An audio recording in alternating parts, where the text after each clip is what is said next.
Assalamualaikum warahmatullahi wabarakatuh. Selamat pagi. Apa kabar teman-teman semuanya? Semoga kita semua dalam keadaan sehat walafiat dimanapun kita berada. Kembali lagi dengan saya, Rapika Dewi Septia dari PKBM Go Digital. Nah, teman-teman, hari ini kita akan belajar Pancasila dengan tema negara dan ekonomi rakyat.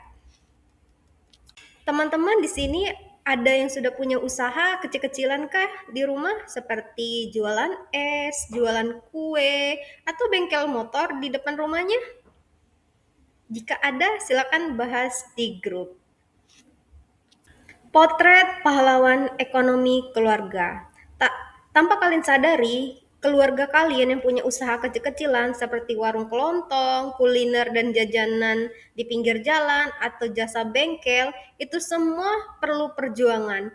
Hasil atau keuntungan yang kecil tadi dia harus menghidupi anak, istrinya, sekolah, pendidikan kalian, yang mana itu semua harus dipikirkan. Nah, itulah bukti pahlawan ekonomi keluarga untuk kita semua. Jadi teman-teman harus menghargai orang tua kita yang telah berusaha atau berjuang meskipun usahanya itu dianggap remeh oleh orang-orang, tapi berkat itu kita bisa sekolah, kita bisa makan. Coba kalian pikir, tanpa adanya usaha orang tua, kalau warung itu nggak ada yang beli atau dia nggak buka usaha warung, gimana? Usaha mana lagi yang orang tua bakal lakukan? Coba kalian pikirkan. Jadi kalian harus bersyukur dengan adanya usaha orang tua tersebut. Kalian harus sayang, harus patuh. Usaha mikro, kecil, dan menengah atau UMKM bukanlah sekedar tempat mencari nafkah, melainkan tulang punggung perekonomian bangsa kita Indonesia. Yang mana tanpa adanya UMKM, negara itu tidak dapat pemasukan melalui pajak. Pajak ini sangat besar sumbangsinya. Yang pertama itu untuk membangun infrastruktur, dana dari pajak untuk pendidikan, untuk kesejahteraan rakyat Indonesia. Artinya UMKM ini besar pengaruhnya terhadap perekonomian bangsa kita.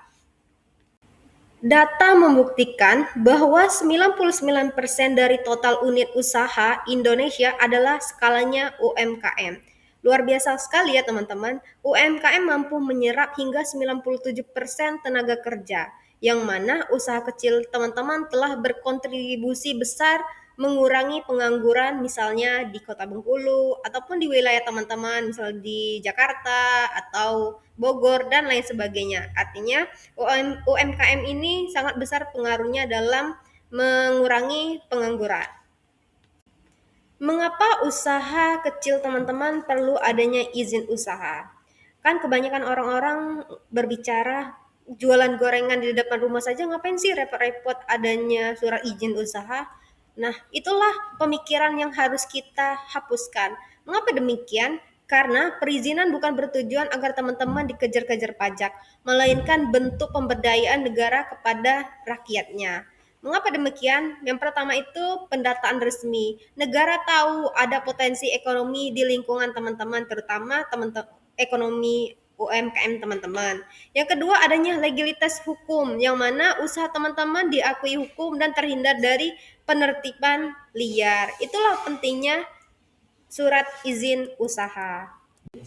Mari kita ubah pola pikir kita, mitos dan fakta. Kalau mitos lama dalam pengurusan surat izin usaha tersebut, yang pertama, ribet, banyak berkas fisik yang perlu disiapkan, harus antar ke kantor lurah atau dinas, biaya mahal, dan banyak punglinya. Sedangkan faktanya hari ini kita cukup butuh NIK, KTP, dan nomor WA. 100% bisa dilakukan di rumah dimanapun karena bersifat online melalui smartphone atau handphone.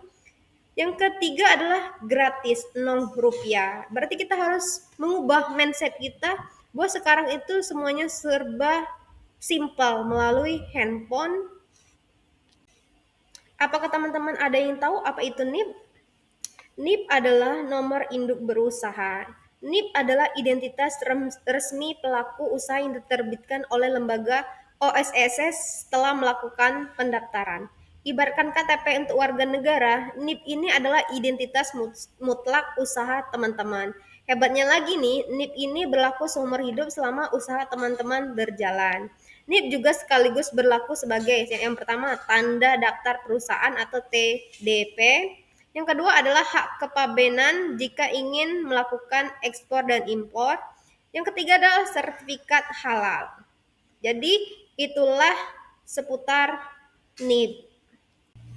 3 keuntungan emas memiliki NIP.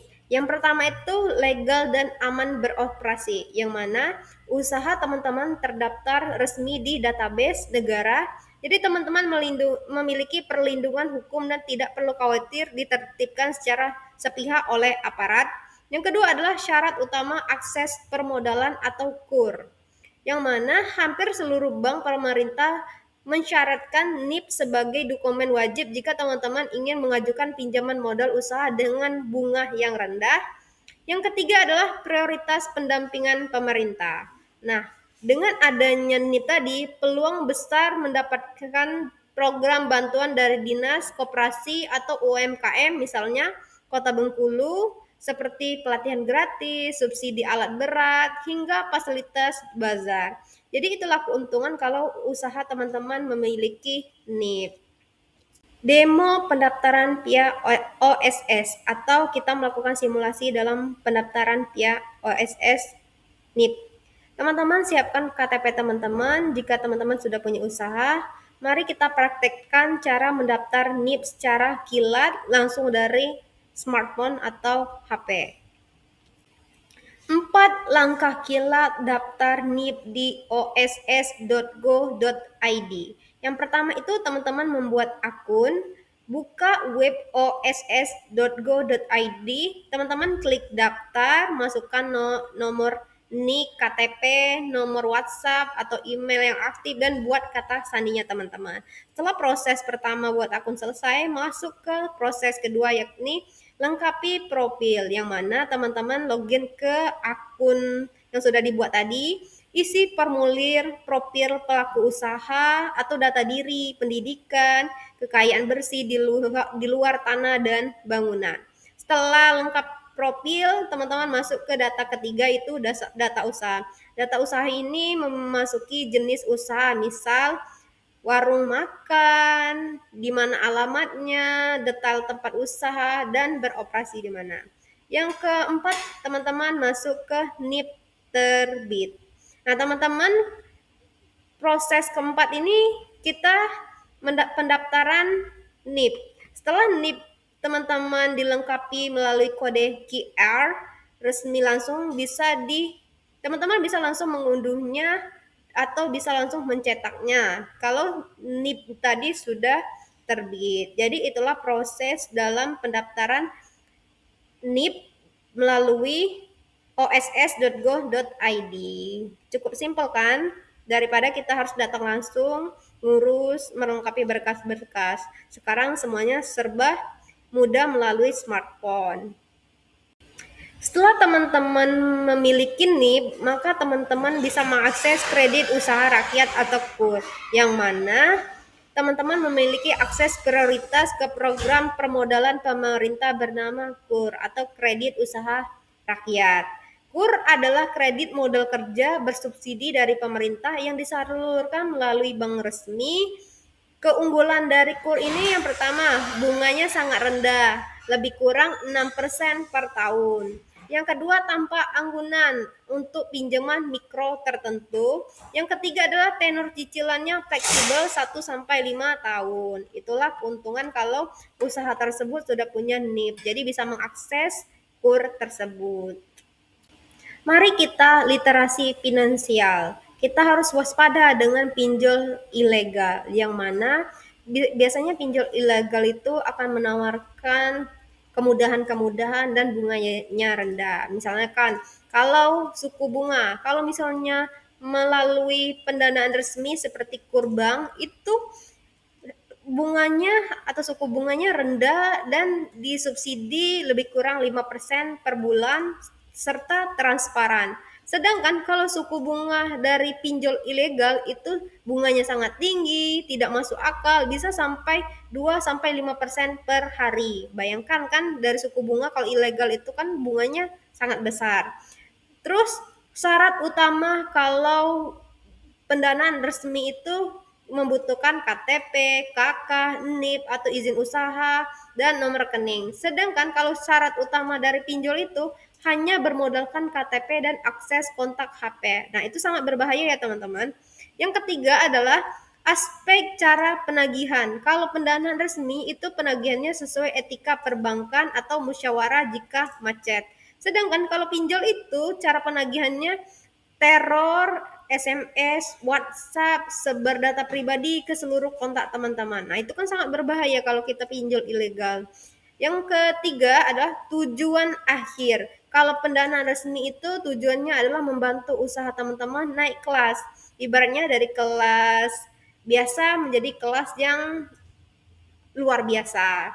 Sedangkan kalau pinjol itu tujuan akhirnya adalah mencekik teman-teman dan membuat teman-teman gali lubang, tutup lubang. Artinya pinjam lagi, tutup lagi, pinjam lagi, tutup lagi. Jadi sangat berbahaya ya teman-teman kalau pinjol, kalau kita melakukan pinjol. Lebih baik kalau ingin butuh dana untuk modal usaha, pinjamlah ke pendanaan resmi seperti KUR, bank, dan tempat-tempat yang resmi yang tidak bakalan menyebarkan data pribadi kita ke semua orang atau diteror.